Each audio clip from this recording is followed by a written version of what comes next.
So up to this point, we've really dealt with objects pretty much on their own. We have talked about systems, but rarely have we zoomed out and looked at the entire system of a scenario in too much detail. And that's going to start changing now, really, in this unit and in the next unit on energy, because systems are going to be much more in play. And a very useful tool for looking at systems is something known as the center of mass. Now, the center of mass doesn't just apply to systems, it applies to individual objects too. And what it is a single point that represents the average position of the mass in some object or distributed among some system of objects.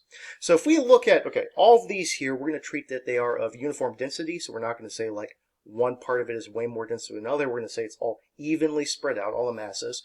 So if I look at this circle here, you can probably guess where the center of mass is, and you can probably guess correctly it will be pretty much at the center. But how do we know that? And we can visualize it, but how do we really determine that? And what we actually do is whenever we have something that's a little more irregular, a little less symmetrical, what you really need to do is you need to basically figure out what is the average distance between a particular point and every piece of mass in the object. So if I took, for instance, it would be this distance to this point, to this point, to this point, this point, this point, this point, this point, this point, this point, this point, all of the points. And we want to make that average distance as tiny as possible. And where would that be? Where the average distance as tiny as possible would be right here in the center of the object because it is symmetrical. For instance, if instead we put the center of mass way out here, the average distance to all the points of mass would be way bigger because it's having to go all the way across the object, so that cannot be the center. The center of the mass is just in the middle because it is symmetrical and pretty regular. And we're going to get the same thing for this triangle here. Will also be in the center just because it is symmetrical.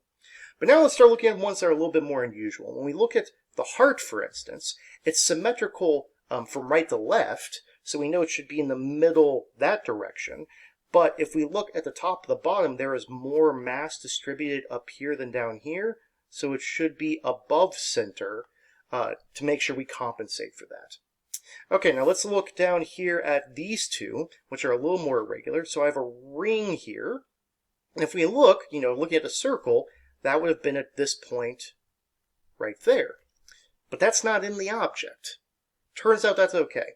That's still the center of mass. Even though there's no mass there, that is still the shortest distance to all the pieces of mass throughout the object. If we look at this kind of backwards L, same sort of thing's going to happen, because if it was just this piece, it would be like right here, and if it was just this piece, it would be right there. But because we have the two combined, it's actually going to be more something like that. That's, an estimate. I'm not necessarily being super precise, because of the fact that it's being pulled out this direction by the mass over here on the left.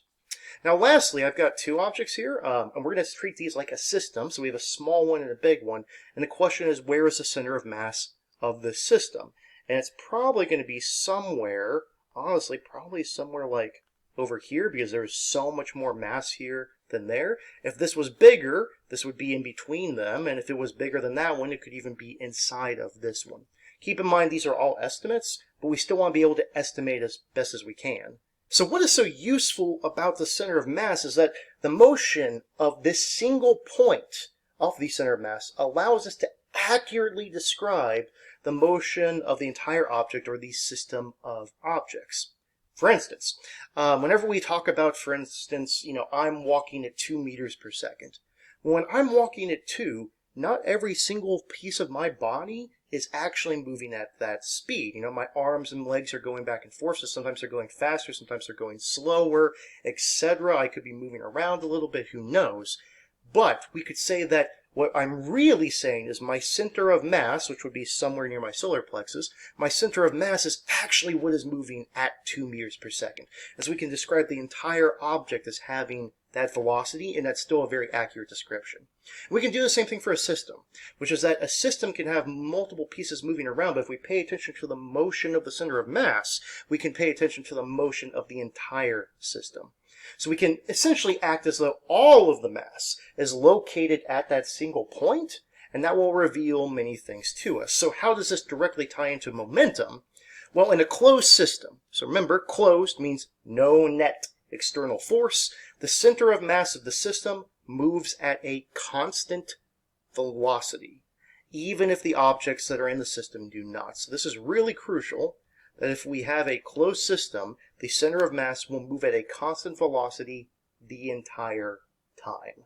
So let's look at a quick example to try to help us visualize this. So way out in space, let's say we have a rocket that's moving at a constant speed of 400 meters per second. Its engines aren't on or anything because it can just move due to its inertia. There's nothing nearby it, so it's not being affected by anything. So this is a closed system. There's no friction. We're not close enough for any really large forces of gravity, anything like that. And if we look, we've got the rocket's actually in two pieces. This back piece, which is 2m, and this front piece, which is m, that's moving at 400 meters per second. And the center of mass is, of course, in the 2m piece because there's more mass near the back of the rocket.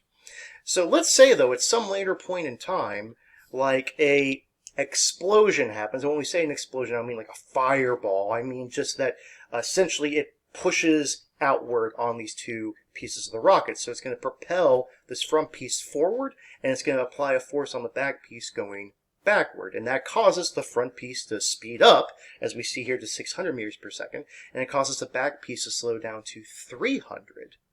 But the center of mass will still continue moving forward at 400 meters per second. Why is that? Well, because this is a closed system, that force that pushed these two pieces of the rocket out affected each one equally in opposite directions. So the center of mass is not affected. It just keeps going at this constant speed. And now that this has happened, this will continue on. And so because this one's moving so much faster than the back piece, it's going to get further away. And that's going to cause the center of mass to shift, closer or further away from this back piece, but it's still going to be moving forward at the same rate of 400 meters per second. So even later on, this has gone even further ahead, pulling the center of mass even more to the right, but once again, it's continued onward at just 400 meters per second. All right, that's really all we need to do right now about this. It's just something we want to be able to visualize and make sure that we remember that the center of mass of a system should move at constant velocity as long as the system is closed.